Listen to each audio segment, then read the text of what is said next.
et bienvenue sur Pédagogia, la chaîne qui parle éducation. Je suis très heureuse de vous retrouver aujourd'hui pour vous parler d'un sujet qui me tenait énormément à cœur. Je voulais vous parler de l'empathie et principalement de l'empathie à l'école.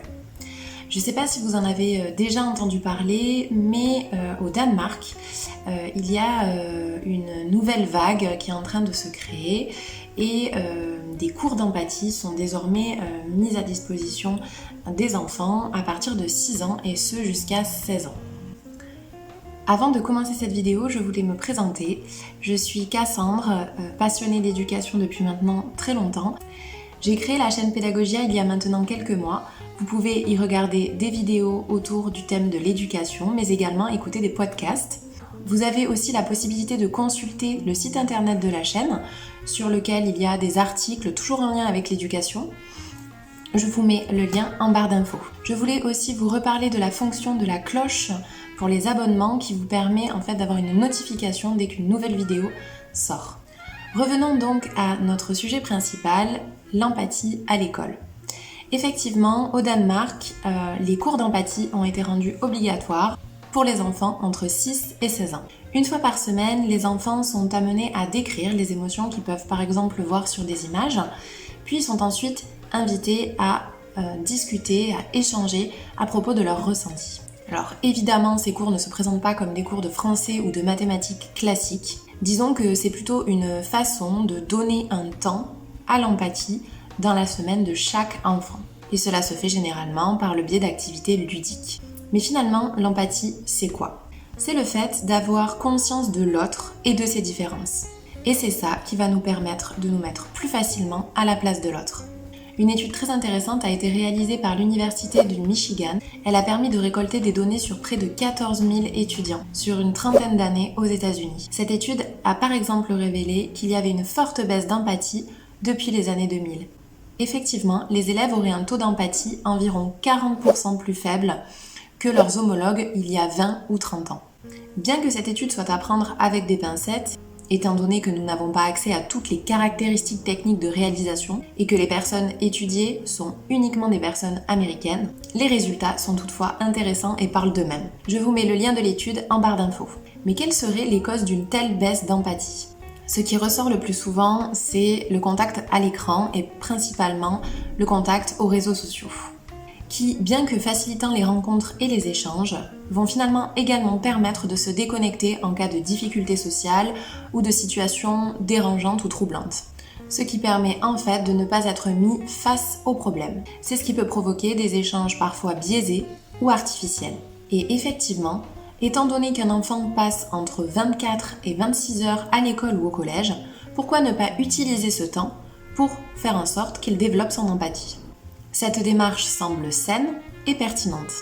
Toutefois, est-ce que développer l'empathie entre 14h et 15h uniquement le mardi est une bonne façon de faire ? Toutefois, on peut se demander si développer l'empathie tous les mardis de 14h à 15h est la bonne façon de faire. Est-ce que ce n'est pas un peu trop artificiel et finalement dénué de sens ? À mon sens, les relations sociales font partie de la vie, du quotidien. Et considérer qu'on va développer une compétence sociale comme l'empathie durant des cours et durant un temps prédéfini me semble un petit peu artificiel et un petit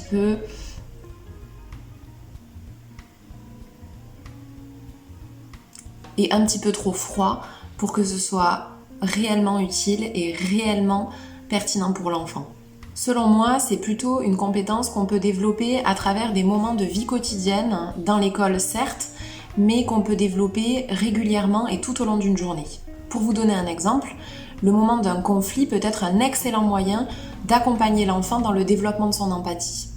Et pour cela, on peut tout simplement lui poser des questions et générer un échange en tant que médiateur entre les deux enfants. De cette façon-là, l'enfant peut associer l'empathie à des moments de vie. Pour moi, l'empathie, finalement, c'est pas si différent qu'une autre matière comme les mathématiques ou le français, dans le sens où je considère que à partir du moment où c'est enseigné de façon complètement déconnectée du réel, sans aucun sens, sans aucune valeur, sans aucun lien avec la réalité, pour moi, ça n'a pas de sens. Pour moi, ça n'a pas lieu d'être. Vous vous êtes peut-être déjà demandé pourquoi est-ce qu'on vous apprenait le théorème de Pythagore ou pourquoi est-ce que vous appreniez les conjugaisons par cœur. Avouez quand même que si on vous avait expliqué que les conjugaisons pouvaient servir à telle chose et que vous les aviez mis en pratique de cette façon-là, ça aurait été plus pertinent pour vous de vous engager dans l'apprentissage des conjugaisons ou du théorème de Pythagore. Pour moi, c'est la même chose en ce qui concerne l'empathie. Il faut que ça reste quelque chose qui est relié au réel. Et créer des situations artificielles mène parfois à la non-compréhension ou à la mauvaise compréhension d'une notion, et ici en l'occurrence de celle de la relation à l'autre, et donc du développement de l'empathie et de la compréhension de la différence de l'autre. Pour appuyer un peu plus mes propos, je voudrais citer un docteur en psychologie qui s'appelle Tisseron, Serge Tisseron, qui a découvert qu'en réalité, les premiers pas que l'enfant fait vers la sociabilité, c'est à travers le jeu. Et c'est donc à travers le jeu qu'il va également développer son empathie. Et c'est en s'intéressant au jeu et à la relation que l'enfant a avec le jeu qu'il a constaté que le rapport à la télévision pour les enfants était quelque chose qui pouvait complexifier ses relations sociales. Effectivement, il a relevé qu'au-delà de 2 heures par jour, un enfant avait plus tendance à avoir des difficultés sociales qu'un autre. Et c'est en ce sens qu'il va rappeler que l'enfant a un réel besoin de jouer pour pouvoir se construire. Mais Serge Tisseron va également rappeler que l'enfant doit apprendre à jouer. Vous avez peut-être constaté que dans les premiers mois et les premières années, l'enfant va principalement jouer avec ses parents. Et c'est seulement vers 4 ou 5 ans que petit à petit, il va se détacher de ses parents pour aller jouer avec d'autres enfants. Et il va ainsi pouvoir développer ses propres jeux. Je voulais également vous parler d'un outil qu'a développé Serge Tisseron pour favoriser justement la sociabilité de l'enfant et pour lui apprendre à jouer dans un cadre sécurisant. C'est le jeu des 3 figures. Dans ce jeu-là, l'enfant va pouvoir jouer différents rôles au sein d'une même partie. Si ça vous intéresse et que vous voulez en savoir plus, je vous mets le lien en barre d'infos qui détaille vraiment toutes les étapes du jeu et où est-ce que vous pouvez le trouver ou le fabriquer. Pourquoi je voulais parler de Serge Tisseron et de ses recherches? Parce qu'en fait, je considère que ça rappelle simplement qu'une fois de plus, l'empathie doit être connectée au réel et à l'expérience de l'enfant et non pas seulement mise dans une case du lundi au mardi de telle heure à telle heure. Encore une fois, je considère que c'est pas forcément utile de le mettre dans un emploi du temps, étant donné qu'une école est déjà un lieu de vie à part entière. Pourquoi ne pas utiliser ces instants-là pour développer son empathie? À mon sens, ça me semble plus simple et plus pertinent de le penser sous cet angle-là.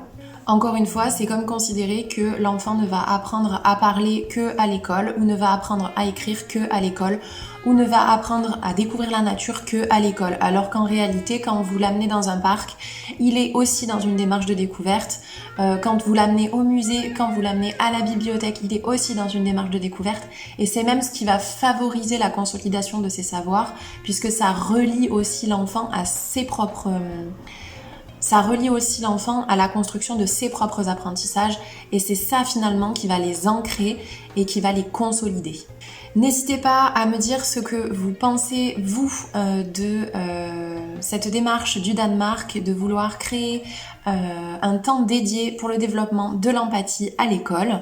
Peut-être que vous avez d'autres idées, d'autres façons de voir le développement de l'empathie. N'hésitez pas à partager tout ça en commentaire. Je vous remercie d'avoir regardé cette vidéo et je vous dis à très bientôt.